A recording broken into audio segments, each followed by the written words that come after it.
My name is Maribel. I'm 27 years old.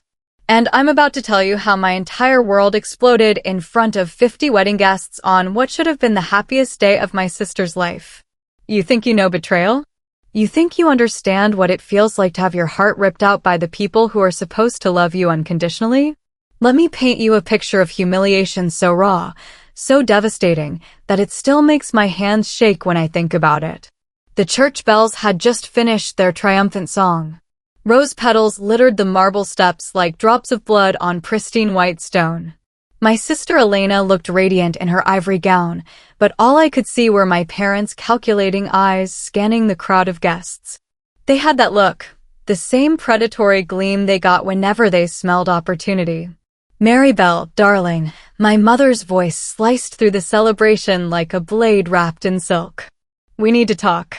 The reception was in full swing. Champagne glasses clinked, laughter echoed off the cathedral ceiling, and somewhere a string quartet played Pachelbel's canon with mechanical precision. But my mother's tone carried the weight of an ultimatum. She grabbed my elbow with manicured talons that dug into my skin through the delicate fabric of my bridesmaid dress. "Not now, Mother," I whispered, trying to maintain some semblance of dignity. "This is Elena's day." My father appeared beside her like a shadow given form. His face wore that familiar mask of barely contained rage that had terrorized my childhood. "Actually, this is the perfect time," he growled, his voice low enough that only I could hear the venom dripping from each word. They cornered me near the gift table, where crystal vases and silver picture frames reflected the warm glow of 100 candles.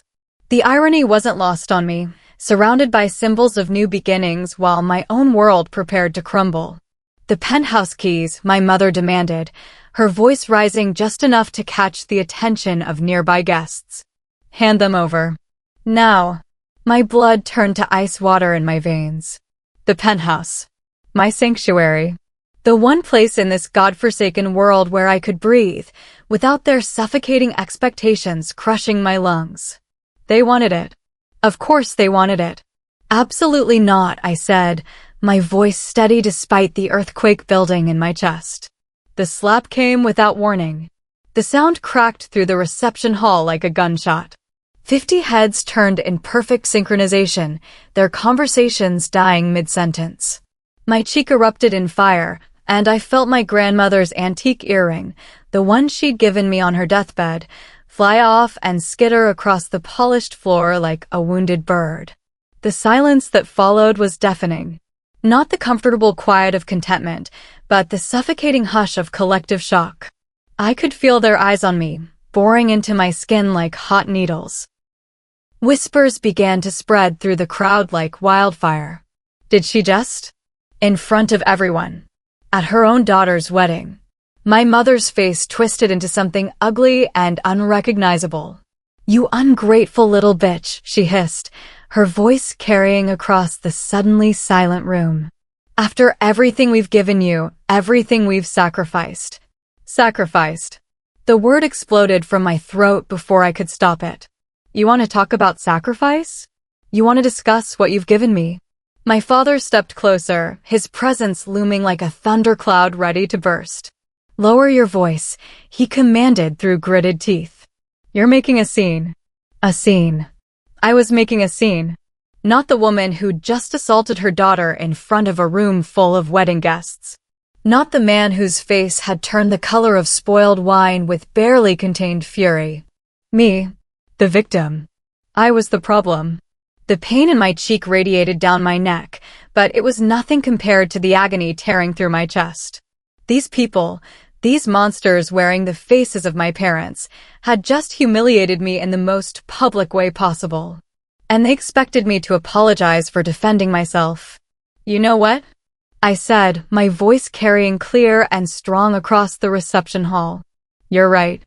I am making a scene. And I'm done."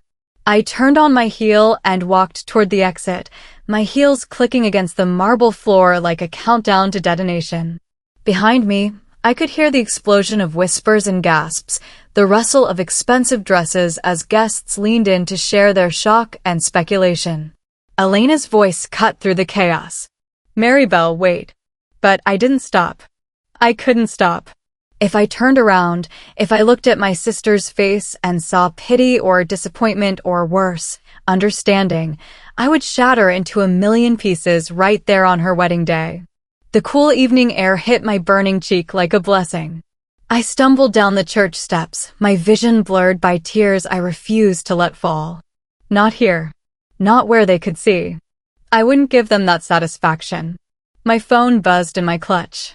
A text from my mother, "Come back inside right now. We're not finished." I deleted it without responding. Another buzz. My father this time, "Your behavior tonight is unacceptable. We'll discuss your attitude when you've calmed down." My attitude. My behavior.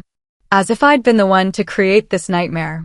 The parking lot stretched before me like a desert of gleaming metal and broken dreams. My car sat in the far corner, a small island of safety in an ocean of judgment. Every step toward it felt like walking through quicksand, my legs heavy with the weight of public humiliation. Behind me, the warm glow of the reception hall continued to pulse with life and celebration. They were probably already moving on, already finding new topics of conversation to dissect and devour. But the damage was done. In 30 seconds, my parents had managed to turn my sister's wedding into a spectacle of family dysfunction that would be whispered about for years to come. I reached my car and fumbled with the keys, my hands shaking so violently I could barely fit them into the lock. When I finally managed to get inside, I sat in the driver's seat and let the silence wrap around me like a burial shroud. The tears came then. Hot, angry tears that carved tracks down my cheeks and dripped onto my bridesmaid dress, leaving dark stains on the pale fabric. I cried for the little girl who'd once believed her parents were heroes. I cried for the woman who'd just learned they were villains. And I cried for Elena, whose perfect day had been tainted by our family's toxic dysfunction. My phone wouldn't stop buzzing. Message after message, each one more demanding than the last. Apologize. Now. Your sister is devastated. How dare you ruin her wedding? Come home immediately. Each notification felt like another slap across my already burning cheek. They wanted me to grovel. They wanted me to crawl back and beg forgiveness for the crime of defending myself. They wanted me to pretend that what had happened was somehow my fault. I turned off my phone and drove. The city lights blurred past my windows like fallen stars, each one a reminder of how small and insignificant I felt in this moment. I had nowhere to go except the penthouse, the very place they'd demanded I surrender. The irony was almost laughable. Almost. The elevator ride to the top floor felt eternal. Each floor that passed marked another level of distance between me and the rest of the world, between me and the family that had just disowned me in the most brutal way possible. When the doors finally opened, I stepped into my sanctuary and immediately felt the weight of solitude pressing down on my shoulders. The penthouse was beautiful in the way that expensive things often are, cold, perfect, and utterly devoid of warmth. Floor-to-ceiling windows offered a panoramic view of the city below, where millions of people were living their lives, fighting their battles, nursing their wounds. I pressed my forehead against the cool glass and wondered how many of them had ever been slapped by their own mother in front of 50 witnesses.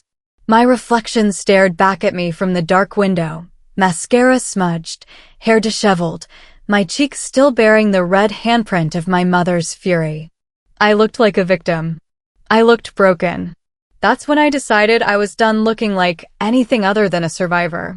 The next morning brought a phone call that would change everything. I was sitting on my couch, still wearing yesterday's bridesmaid dress, nursing a cup of coffee that had long since gone cold, when my phone rang. The number was unfamiliar, professional-looking. Miss Maribel Santos? The voice was crisp, authoritative, and completely unknown to me. Speaking, I managed, my voice still hoarse from crying. This is Robert Chin from Morrison, Chin and Associates. I'm calling regarding your late grandmother's estate. I believe we need to meet. There are some developments you should be aware of. My grandmother, Isabella Santos. The woman who'd raised me when my parents were too busy building their empire to notice they had children. She died 3 years ago, leaving behind a modest inheritance that had helped me buy the penthouse. But a lawyer calling about developments? That was new. What kind of developments? I asked, sitting up straighter. The kind that require an in-person conversation. Can you come to my office today? I think you'll find what I have to tell you quite illuminating. The law office was everything you'd expect from a firm that charged $500 an hour, mahogany furniture, leather-bound books, and an atmosphere of quiet power that made you want to whisper. Robert Chin was a small man with kind eyes and the bearing of someone who'd spent decades fighting battles in courtrooms. Your grandmother was a remarkable woman, he began, settling behind his massive desk with a thick folder in front of him. And she was much more strategic than anyone realized. He opened the folder and pulled out a document that looked like it had been drafted by someone with a law degree and a deep understanding of human nature. She left specific instructions that this information only be revealed under certain circumstances, he continued. Circumstances that, I'm afraid, came to pass yesterday evening. My blood turned cold. What are you talking about? Your grandmother knew your parents quite well, Miss Santos. She knew their nature. She also knew that someday they would push you too far, and when that day came, you would need protection. He slid the document across the desk. The legal language was dense and complicated, but certain phrases jumped out at me like neon signs in the darkness. Secret trust, controlling interest, family business, penthouse deed. I don't understand, I whispered, but even as I said it, I was beginning to understand all too well. Your grandmother didn't just leave you a modest inheritance, Miss Santos. She left you everything. The penthouse isn't just yours, it was always yours, held in trust until certain conditions were met. And as of yesterday, when your parents publicly humiliated you, those conditions have been satisfied. The room began to spin around me. Everything. The family business. The real estate holdings. The investment portfolio. Your grandmother spent years quietly acquiring shares and properties, all while your parents believed they were building their own empire. In reality, they were building yours. He pulled out another document, this one with my name printed in bold letters across the top. As of this morning, you control 65% of Santos Holdings. Your parents, who believe they own the company, actually control less than 20% between them. The laugh that escaped my throat was sharp and bitter. My grandmother, sweet, quiet Isabella who'd baked cookies and told bedtime stories, had been playing a game of chess while everyone else was playing checkers. There's more, Robert continued. The penthouse they demanded you surrender yesterday? They have no legal claim to it whatsoever. It's been in your name since your 18th birthday. They've been living on your generosity without even knowing it. I stared at the documents spread across the desk, each one representing a shift in power so dramatic it made my head spin. Yesterday, I'd been a victim, humiliated and discarded. Today, I was a force to be reckoned with. What happens now? I asked. Robert smiled, and for the first time since entering his office, I saw something predatory in his expression. Now, Miss Santos, you have choices to make. And your parents have some very uncomfortable conversations in their future. I walked out of that law office feeling like I'd been reborn. The sun seemed brighter, the air cleaner, and the weight of powerlessness had lifted from my shoulders like a physical burden being removed. For the first time in my life, I held the cards. All of them. My phone had been buzzing nonstop since I'd turned it back on. Missed calls, voicemails, and text messages created a symphony of desperation that I found almost musical in its intensity. Mary Bell, please call us back. We need to talk about last night. Your behavior was unacceptable, but we're willing to forgive you. The family business needs your signature on some documents. That last message made me laugh out loud. The family business needed my signature. If they only knew how accurate that statement was. I decided to let them sweat. Every unanswered call, every ignored message, was a small act of rebellion that felt like victory. They'd spent 27 years training me to jump when they snapped their fingers, to apologize when they hurt me, to shrink myself down to whatever size made them comfortable. Those days were over. The silence I maintained wasn't just strategic, it was therapeutic.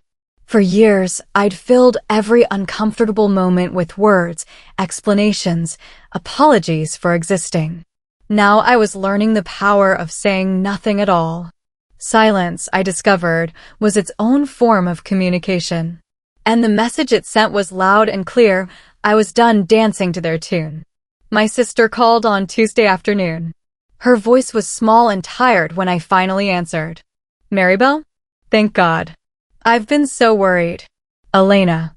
I kept my voice neutral, professional. How are you? How am I? How are you?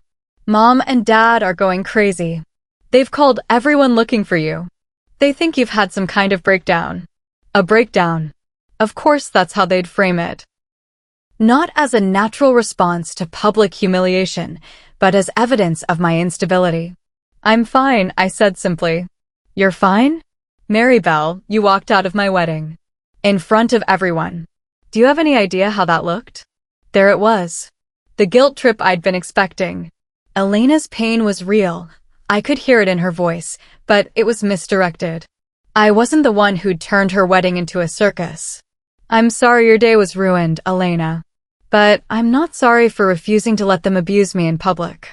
She was quiet for a long moment.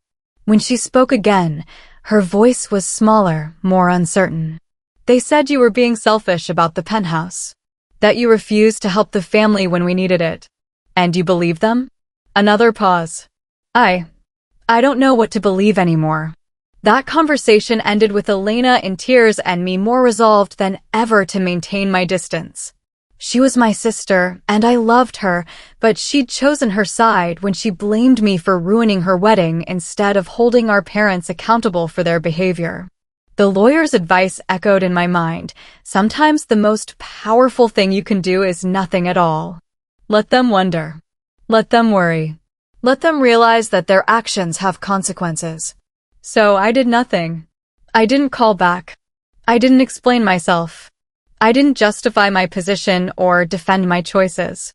I simply existed, peacefully and quietly, in the penthouse that had always been mine while my parents slowly lost their minds trying to figure out where they'd lost control. The messages became increasingly frantic as the days passed. We know you're reading these. Your silence is childish and manipulative. Fine. If you want to play games, we can play games. That last message arrived on Thursday evening, along with something I hadn't expected, an invitation. The envelope was expensive, cream-colored paper with embossed lettering that screamed old money and careful breeding. Inside, written in my mother's precise handwriting, was an invitation to dinner on Saturday evening. Family meeting to resolve recent misunderstandings. Your presence is required. Required. Not requested. Not hoped for. Required. I held the invitation for a long time, studying the careful script and feeling the weight of the heavy paper between my fingers. This was their attempt to regain control, to force me back into the role of obedient daughter who could be summoned at will. They'd chosen their battlefield carefully. The family dining room, where I'd sat through thousands of uncomfortable meals, where I'd been lectured and criticized and slowly worn down by their relentless expectations. They thought the familiar setting would give them an advantage, make me feel small and powerless again. They were wrong. I arrived at exactly 7 o'clock, not because I was eager to see them, but because being punctual was a power move. It showed that I was in control of my own schedule, my own choices. The maid who answered the door looked surprised to see me, as if she'd expected me to skulk in through the back entrance like a guilty child. Miss Maribel, she said, her voice carefully neutral. They're waiting for you in the dining room. The house felt different somehow. Smaller. Less intimidating. The hallways that had once seemed endless now appeared cramped and oppressive.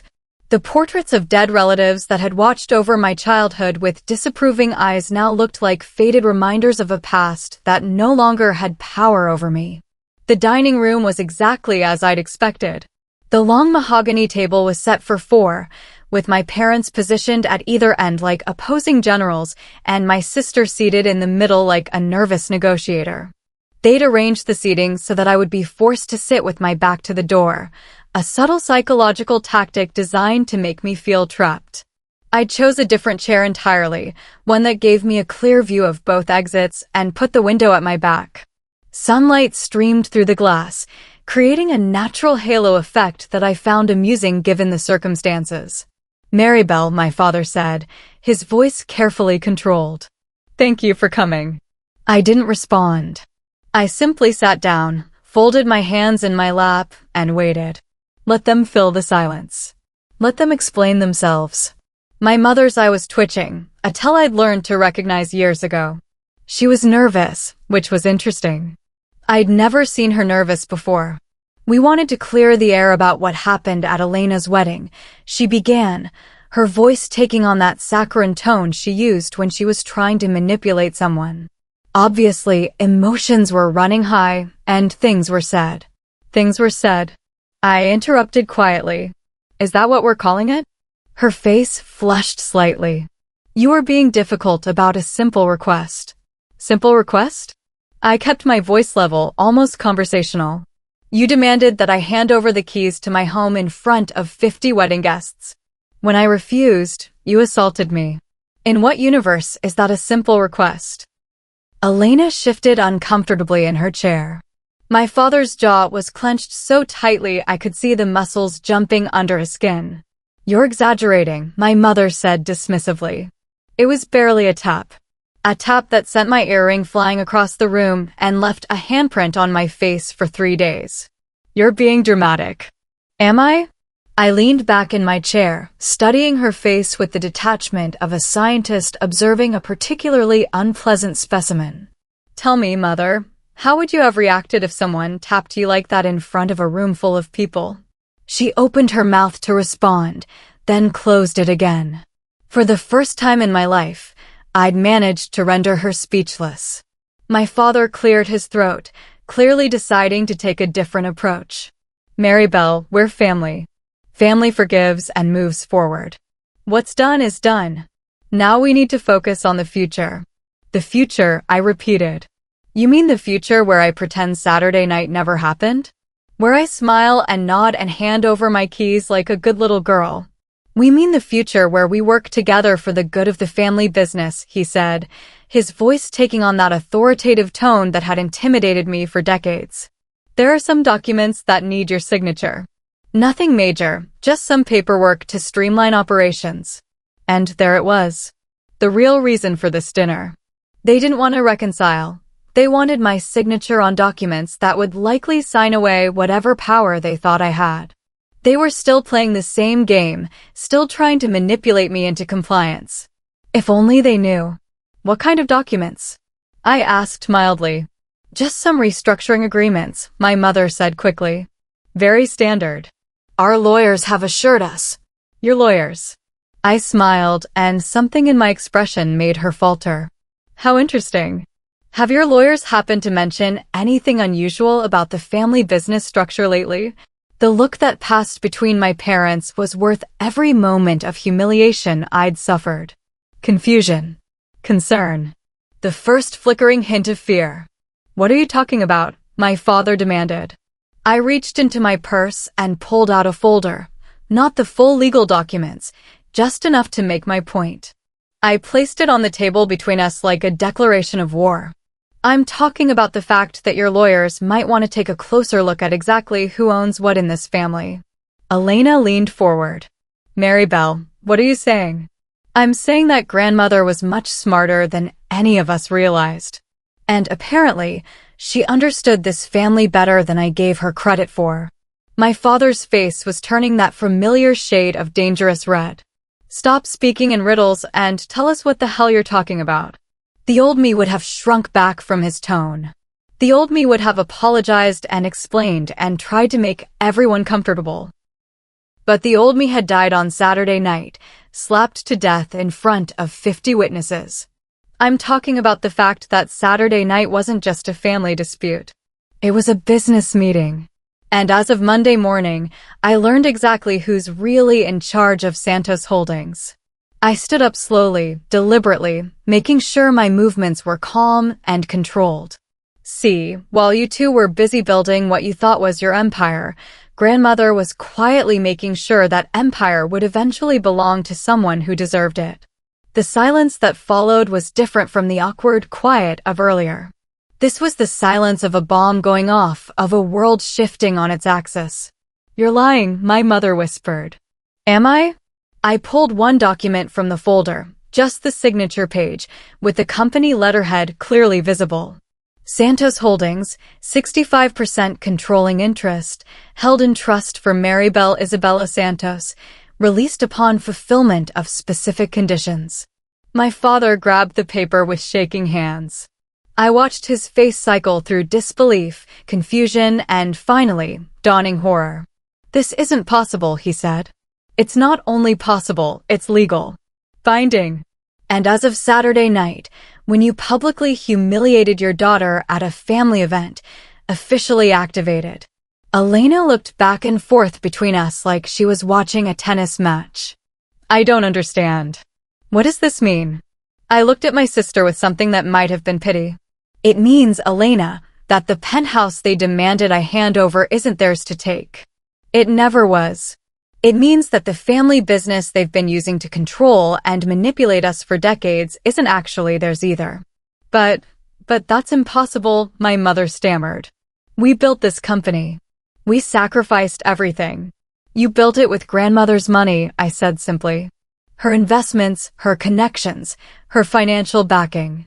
She just let you think you were in charge while she made sure the real power stayed in the family. In the right hands." I walked around the table slowly, enjoying the way they tracked my movement like prey animals watching a predator circle. "See, grandmother knew exactly what kind of people you are. She knew that eventually you'd push too far, demand too much, show your true colors in a way that couldn't be ignored or explained away. She just wanted to make sure that when that day came, I'd have the tools to protect myself." My father's voice was barely a whisper. "What do you want?" The question hung in the air like incense in a cathedral. What did I want? Revenge? Apologies? Groveling acknowledgement of years of emotional abuse disguised as parental guidance? "I want you to understand something," I said, placing my hands on the back of my chair and leaning forward slightly. "Saturday night wasn't just a slap. It was a revelation. It was the moment I finally saw you clearly, without the filter of hope or love or family loyalty clouding my vision." I straightened up and moved toward the door. And what I saw was two people who never loved me as much as they loved what they thought they could get from me. "Maribel, wait." Elena's voice was desperate. But I was already walking away. "Don't wait up for my signature on those documents," I called over my shoulder. "I have a feeling my lawyers and your lawyers are going to have some very interesting conversations over the next few weeks." I left them sitting in that dining room, surrounded by the symbols of power they thought they owned, finally understanding that their empire had been built on quicksand. The legal process that followed was swift and merciless. Robert Chin wasn't just a lawyer. He was a surgeon, cutting through decades of financial deception with the precision of someone who'd been planning this operation for years. The first notices were served on Tuesday morning. I wasn't there to see their faces when the process server arrived at their office, but I heard about it from Elena, who called me in tears 3 days later. "They're saying the business is being audited," she sobbed into the phone. "That there are questions about ownership and control." "Maribel, what did you do?" "I didn't do anything, Elena. I just stopped pretending that being family gives people the right to treat you like garbage. But this will destroy them. The business, their reputation, everything they've worked for. Everything they've worked for with grandmother's money and in grandmother's name," I corrected. "I'm not destroying anything. I'm just claiming what was always mine." She was quiet for a long moment. When she spoke again, her voice was small and lost. "I don't understand how this happened. How did we get here?" "We got here because I finally learned that love isn't supposed to hurt. That family isn't supposed to humiliate you in public and then demand you apologize for bleeding. They love you, Maribel. In their own way. No, Elena. They loved having control over me. They loved having someone to blame when things went wrong and someone to exploit when they needed something. That's not the same as love. The audits revealed everything. Years of financial mismanagement, of using company funds for personal expenses, of treating the business like their personal piggy bank while grandmother's investments kept it afloat. The newspapers picked up the story. Small articles at first, buried in the business section, but growing larger as more details emerged. Santos Holdings under investigation. Family drama spills into boardroom. Local business empire built on secret inheritance. Daughter takes control. Wedding slap heard round the boardroom. Family feud exposes financial scandal. Each headline was another nail in the coffin of their reputation. The society pages that had once celebrated them now dissected their downfall with the gleeful cruelty of vultures picking at a carcass. I watched it all from the safety of my penthouse, surrounded by windows that looked out over a city that suddenly felt full of possibilities instead of threats. The phone calls and messages had stopped. My parents' lawyers had apparently advised them that any contact with me could be construed as harassment or an attempt to influence ongoing legal proceedings. The silence was beautiful. Elena tried to play mediator for a while, calling with updates about how sorry they were, how they'd learned their lesson, how family should stick together during difficult times. But even she eventually stopped trying when it became clear that I had no interest in reconciliation with people who'd only started valuing me after discovering I held all the cards. The final court hearing was scheduled for a Thursday morning in October. I wore my grandmother's pearls and a black suit that made me look every inch the businesswoman I'd never been allowed to become. My parents sat on the opposite side of the courtroom with their lawyer, looking older and smaller than I remembered. Judge Martinez was a stern woman in her 60s who'd clearly dealt with family business disputes before.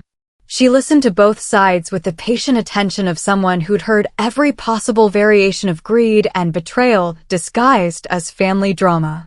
The court finds that the trust documents are valid and legally binding, she announced after reviewing the evidence. The assets in question have been properly transferred to Miss Maribel Santos as outlined in the original trust agreement. The defendant's claims of fraud or undue influence are without merit. She looked directly at my parents. Furthermore, the court notes that the triggering event specified in the trust, public humiliation of the beneficiary by the defendants, has been clearly established. The trust provisions are now fully activated. I felt nothing. Not triumph, not satisfaction, not even relief. Just a quiet sense of completion, like finishing a puzzle I'd been working on for years. Outside the courthouse, my parents tried one last time to approach me. I saw them coming and simply walked in the other direction, toward the car where Robert Chin was waiting with a satisfied smile on his face. "Miss Santos," my father called out, his voice echoing off the courthouse steps. "Please, we need to talk." I paused and turned around, taking in their desperate faces one final time. They looked like strangers to me. Two people I'd once known well, but who'd revealed themselves to be completely different from who I'd thought they were. "There's nothing left to talk about," I said quietly. "You made your choice on Saturday night. I'm just living with the consequences." "But we're family," my mother pleaded, her voice cracking. "You can't just walk away from family." The laugh that escaped me was soft and sad. "You know what's funny? You're right. I can't walk away from family. But what I can do is recognize the difference between people who share my DNA and people who actually love me." I got into the car and drove away, leaving them standing on those courthouse steps, finally understanding that their actions had consequences they couldn't manipulate or control away. The news of their financial collapse spread through our social circle like wildfire. The country club membership was quietly revoked. The charity board positions were suddenly filled by other people. Invitations to galas and fundraisers stopped arriving. They'd built their reputation on the illusion of success and power, and when that illusion shattered, there was nothing left underneath to sustain them. They became cautionary tales, whispered about in the same circles that had once celebrated them. Elena's marriage suffered under the weight of the scandal. Her husband's family, who'd been so eager to connect themselves to the Santos name when it meant money and prestige, suddenly found reasons to distance themselves from the drama. She called me once, 6 months after the final hearing, to tell me she was getting divorced. "I guess I know how it feels now," she said quietly. "To be abandoned by people who claimed to love you." "I'm sorry, Elena. I really am." "Are you? Are you sorry? Or are you satisfied that I finally understand what you went through?" The question hung between us like a blade. "I'm sorry you're in pain. I'm not sorry that you understand why I couldn't stay silent anymore." She never called again after that. Now, 3 years later, I sit in my penthouse, my grandmother's penthouse, and watch the sun set over a city that no longer feels like a battlefield. The business has thrived under my leadership, freed from the financial mismanagement and ego-driven decisions that had nearly run it into the ground. I think about that night sometimes. The wedding that changed everything. The slap that shattered my world and rebuilt it stronger. The moment I learned that sometimes love means walking away from people who only know how to take. People ask me if I miss them, if I regret burning those bridges so completely, if I ever wonder what might have happened if I'd been more forgiving, more understanding, more willing to compromise. I don't. Because here's what I learned in that courtroom, in those months of silence, in the slow and painful process of rebuilding my life. Without them, you can't compromise with people who see your boundaries as suggestions. You can't have a relationship with people who only value you for what you can give them. And you can't heal in the same environment that wounded you. My grandmother knew this. She saw their true nature decades before I was strong enough to accept it. She spent years quietly building a safety net, not just of money and property, but of legal protection for the granddaughter she knew would eventually need it. The penthouse is quiet now, filled with art I chose and furniture that reflects my taste, not theirs. I have friends who value me for who I am, not what I can do for them. I have work that fulfills me, relationships that nourish me, and for the first time in my life, I have peace. Sometimes I look at my reflection in those floor-to-ceiling windows and barely recognize the woman staring back at me. She's stronger than the girl who got slapped at her sister's wedding. Calmer than the daughter who spent decades trying to earn love that was never freely given. More complete than the victim who walked out of that reception hall with nothing but her dignity intact. That woman in the window owns her life completely. She makes her own choices, sets her own boundaries, and refuses to apologize for taking up space in a world that tried to shrink her down to nothing. If you've stayed with me through this entire story, if you've listened to every word of pain and rage and ultimate triumph, then you understand something important. Sometimes the people who hurt us most are the ones who taught us we were strong enough to survive without them. My name is Maribel Santos. I'm 30 years old. And I'm no longer afraid of silence, because I've learned that sometimes silence speaks louder than screams.